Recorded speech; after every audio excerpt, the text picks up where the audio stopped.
another video. Let me scroll down. Um, I gotta check my stuff real quick. Let me see how many views we got today so far. We say 818. That's not bad. Anyways, I know SmackDown is on right now. I'm not about to watch it right now because you know that's gonna be filled with ads. Ads that can't skip. It's SmackDown is going on in the they said it's gonna be in like the international, so it's gonna come on each week early. I think they say it's that way for Raw and Smack. Well, I know it's for SmackDown. I don't know if it's gonna be for Raw, but for each week on SmackDown, it's gonna come on early. I'm ready to get right into this. I don't want to be just yammering. Here we go. Let's get it. This is Chris Jericho already agreed to WWE return. Title change coming. JR responds. Wrestling news and more, I guess. Here we go. WWE return and much more. Be sure to subscribe and hit that notification bell for daily wrestling videos and follow us on Facebook for exclusive lists. Now let's see the intro and get straight into our first story.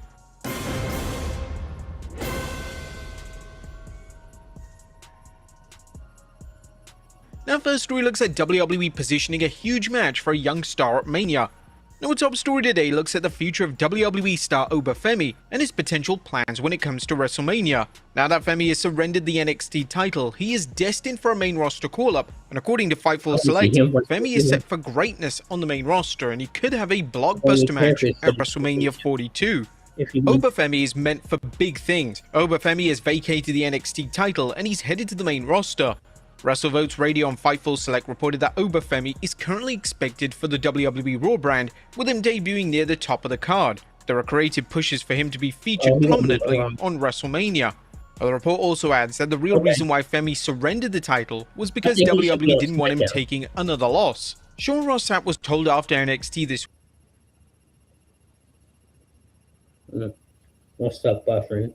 week that Oba relinquishing the title was because of the imminent main roster plans, and those controlling his creative on the main roster didn't want him taking another loss.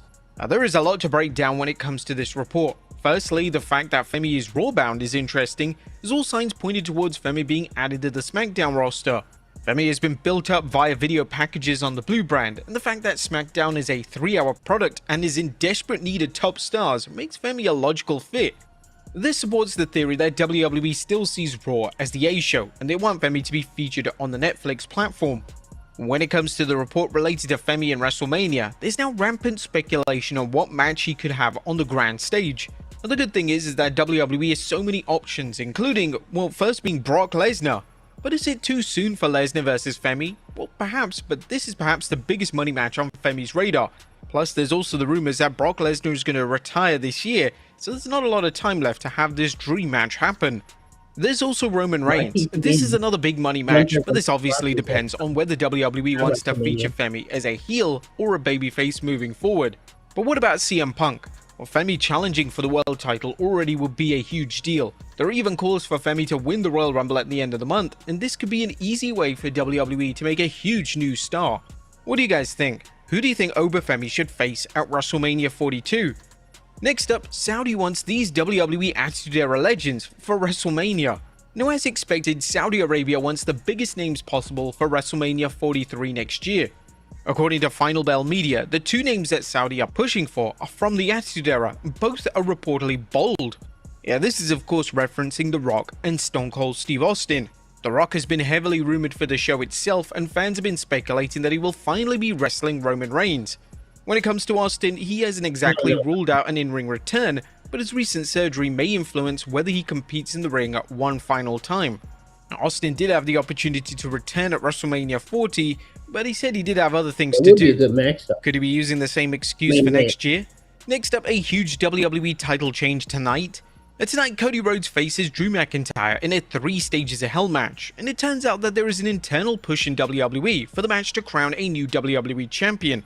This news comes from Body Slam Plus, who stated, sources indicate to Body Slam that there is a push internally from multiple personnel in WWE to have McIntyre beat Rhodes for the title after his unsuccessful pursuit for the last few months. The report adds that the match will main event SmackDown tonight and is expected to receive a substantial 30 minutes. Do you think McIntyre can do it and finally become WWE Champion once again? No more Cody Well, matches. this would be a massive shakeup before the Royal Rumble. Next up, the WWE roster is confused. Now on Raw this week, talented star Javon Evans was officially called up to the WWE main roster. The only thing is, this occurred during a commercial break, and now a new report from Fightful Select has stated the situation confused names backstage, and it's possible that certain Raw segments ran long. The Javon Evans situation confused some in WWE. On the January 4th episode of WWE Raw, Javon Evans signed his Raw contract alongside Adam Pearce during a commercial break. WrestleVotes Radio on Fightful Select reported that there were many puzzled by the situation, but insisted it wasn't an indication of their view on Evans. When Sean Ross Sapp asked about the situation throughout the week, there were rumors that there were some Raw segments that went heavy and led to this, but that wasn't confirmed. One popular theory on social media relates to WWE main event. It's believed that Evans worked the main event taping prior to Raw, so this may have influenced WWE's call, as the crowd reaction would have been somewhat weaker the second time around. Next up, WWE media rights mess. Last week, past WWE content, mainly PLEs, were added to the Netflix platform in the US. And now, according to Dave Meltzer on the Wrestling Observer Radio, this could be a short stint on the platform, as they only had the PLE library until September.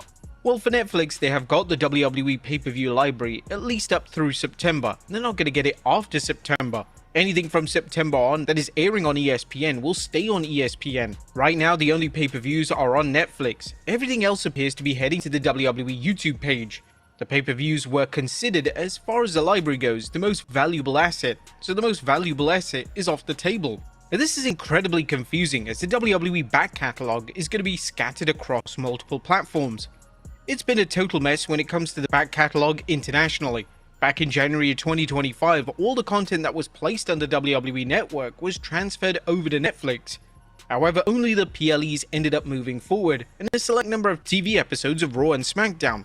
There's been no update on the rest of the content, and it's just been sitting in limbo for the past 12 months or so. Next up, Jim Ross responds to allegations. Now, Jim Ross has been accused of racism by Devon Dudley, and Devon doubled down on his allegations this week as he details specific incidents which saw him suffer direct racism from the WWE Hall of Famer. On the latest edition of his podcast, JR stated that he's open to mending fences with Devon in private. No problem, Conrad. I'm happy to do it. I'm just not going to put it on tape and make a TV show out of it. Period. How many times I got to address it to satisfy everybody? When it comes to the specific claims of racism, JR stated that he's not a racist and he's never had an issue with Devon Dudley. I'm not a racist. I've never been a racist. Ask some of the African-American athletes that I've been around and worked with in my 50-year career. They'll agree with it. They'll say the same thing. And like I said before, when you and I first talked about this, I don't remember the first crossword I had with Devon. I'm not mad. I never got mad at him. I was bewildered by how this could happen. Because like I said, I don't remember any negative exchanges with him. And what I was allegedly said would damn sure be negative. JR would then reiterate that he's not interested in turning this into any type of angle, but he still wants to squash the beef with Devon in a private setting. Next up, a wrestler introducing a new moveset. There are substantial rumors that Paige could be returning to WWE, with rumors even suggesting that she could even return at the Royal Rumble at the end of the calendar month. On the latest edition of our podcast, Paige discussed a potential return, and she revealed that she's looking to modify her moveset. One key move she's introduced is a tarantula. Yeah, but I used to do it, but then Emma was doing it in her moveset, and I couldn't do it. I used to do it on the indies. So it's just fun, dude. It's just like the submission around the ropes and stuff. I'll show it to you. But it's a good move. But I just, in my good conscience, like I couldn't do it because that was Emma's WWE thing.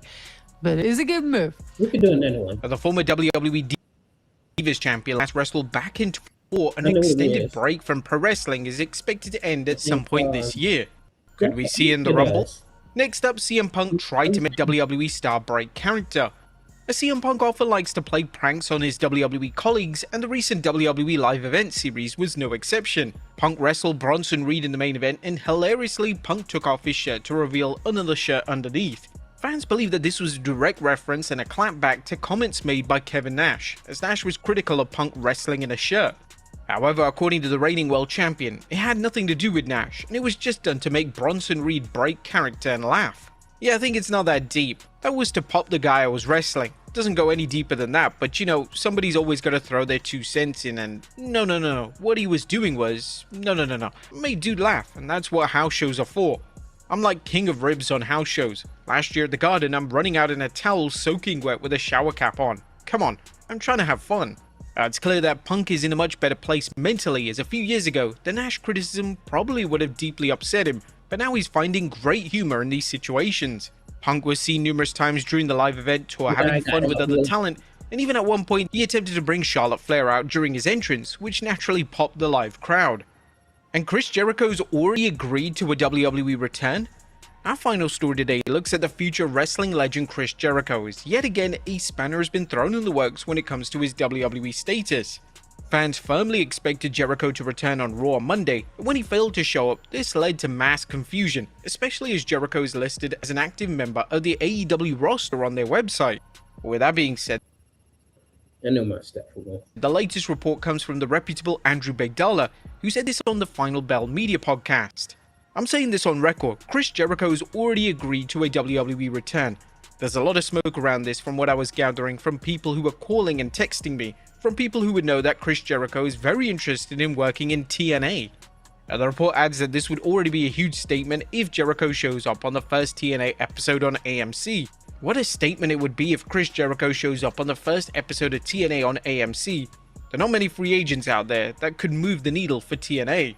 And Jericho working in the one promotion he's never worked in makes a lot of sense, as it's just another accolade to add to his resume. This would mean that Jericho's worked in WWE, Ring of Honor, WCW, ECW, AEW, New Japan Pro Wrestling, and now possibly even TNA. This would also be a huge deal for TNA, as although Jericho wouldn't be signed to them exclusively, it would perhaps be the biggest win of their relationship with WWE so far. But there you have it, folks, the wildest news stories and rumors you need to know. Be sure to leave your comments down below, and I'll see you next time with some more wrestling content.